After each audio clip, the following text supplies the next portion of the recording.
వందే మాత్రం. నేను మీ journalist Navata. Or political ప్రేక్షకులకు హోలీ శుభాకాంక్షలు. దుష్ట శక్తులపై సాధించిన విజయాలకు సంకేతంగా హోలీ పండుగను జరుపుకుంటారు.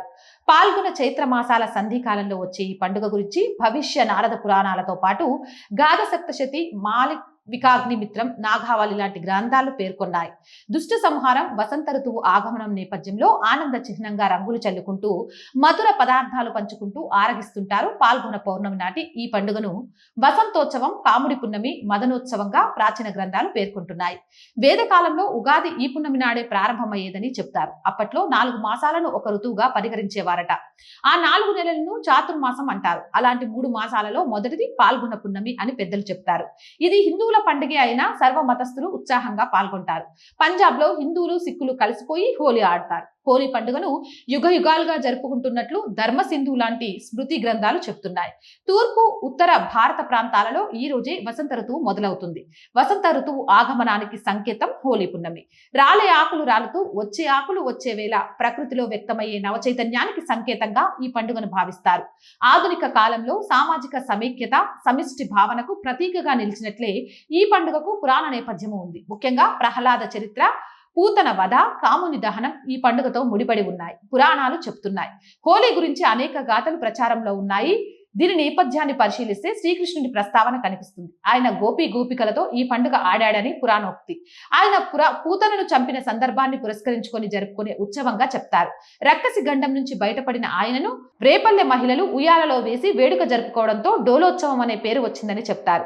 నాటి నుంచి ఆయనకు ఈ ఉత్సవం నిర్వహించి బొబ్బట్లు నివేదిస్తారు. శ్రీకృష్ణుడితో ముడిపడిన మరో కథ ప్రకారం రాధ అంత తెల్లగా ఉంటే తాను ఇంత నల్లగా ఎందుకున్నానని తల్లి యశోద వద్ద మారాం చేయగా దాంతో ఆమె రాధ ముఖానికి రంగు పులిమి తనయుణ్ణి ఓదార్చిందట. ఆ కథనం ప్రకారమే కృష్ణుడు పుట్టి పెరిగిన మధుర, బృందావనంలో ఈ పండుగను 16 రోజుల పాటు జరుపుకుంటారు.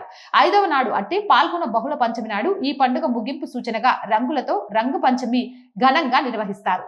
శ్రీకృష్ణుడు మేధాసురుడు అనే రాక్షసుని సంహరించినందుకు గుర్తుగా బెంగాల్లో ఈ పండుగను పాటిస్తారు. పెద్ద గడ్డి బొమ్మను తయారు చేసి దహనం చేస్తారు. దీనికి దక్షిణ భారత్లోని కామదహన గాథ తరహాలో పోలికలు ఉంటాయి. మహారాష్ట్ర, కర్ణాటకలో భక్ష్యాలను హోలికాగ్నిలో వేసే ఆచారం ఉంది. శ్రీకృష్ణుడు అనుసరించిన ఈ పండుగ అంతరార్థాన్ని ఆధ్యాత్మిక పరంగా విశ్లేషిస్తే జ్ఞాన రూపం అనే గులాంలతో, విజ్ఞాన రూపం అనే కుంకుమ రంగులతో భక్తుల మనస్సులను శుద్ధిపరిచి పవిత్రులుగా చేసే యోచనతోనే ఆయన హోలీ ఆడాడని అంటారు. హస్తినా ధర్మరాజు ఏలుబడిలో ఉన్న కాలంలో ప్లేగు వ్యాధి సంభవించగా అందుకు కారణం అడిగిన ధర్మరాజునితో శ్రీకృష్ణుడు ఇది హోలిక అనే బ్రహ్మరాక్షసి చర్య, అది నిద్రిస్తున్న ప్రజలను పొట్టను పెట్టుకుంటుంది అంటూ దానిని ఎదుర్కొనేందుకు కొన్ని ప్రక్రియలు ఉపదేశించాడట. హోలీ మంటలు వేసుకోవడం అందులో ఒకటి. ప్రహ్లాద చరిత్ర ప్రకారం శ్రీ మహావిష్ణువుకు ఆగర్భ శత్రువైన హిరణ్యకశిపుడు తన కుమారుడి విష్ణు భక్తిని సహించలేడు. కుమారుణ్ణి హరినామ స్మరణ నుంచి మళ్లించేందుకు నయానా భయానా చెప్పి చూశాడు. కఠిన దండనలు విధించాడు. కడుపు తీపిని పక్కన పెట్టి అనుచరులతో చంపించేందుకు యత్నించాడు. అందులో భాగంగానే తన సోదరి హోలిక ఒడిలో ప్రహ్లాదుని కూర్చోబెట్టి నిప్పు అంటించాడు. హోలిక కాడి బూడిద కాగా ప్రహ్లాదుడు భగవత్ సహాయంతో సజీవంగా ఉన్నాడు.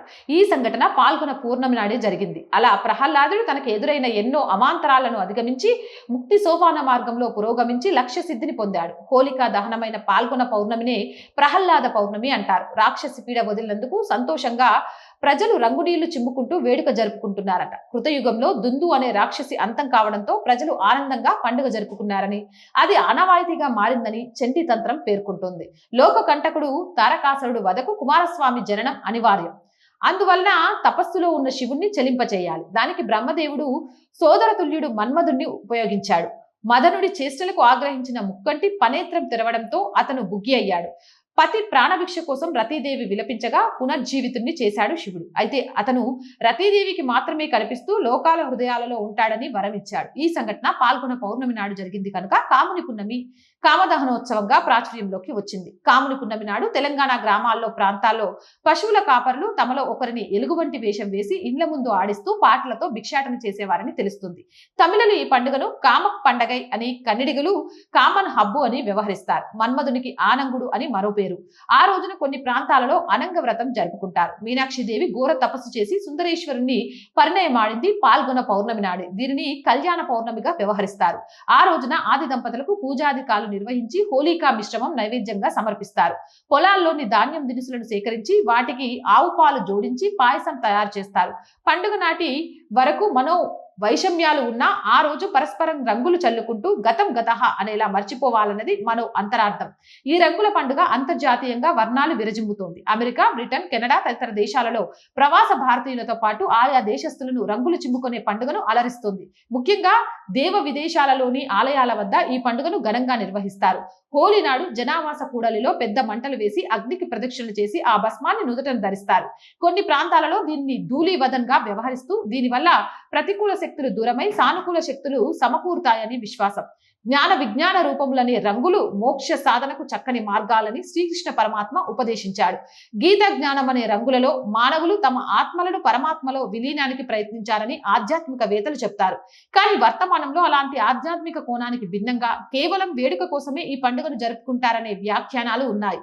రంగులు చల్లుకోవడం, మద్యపానం, వేలాకోలాలు, శృతి మించి మాటలు ముదరడం, ఒక్కొక్కసారి అవి ఘర్షణకు దారితీసే సంఘటనల గురించి అక్కడక్కడ వింటూనే ఉన్నాం.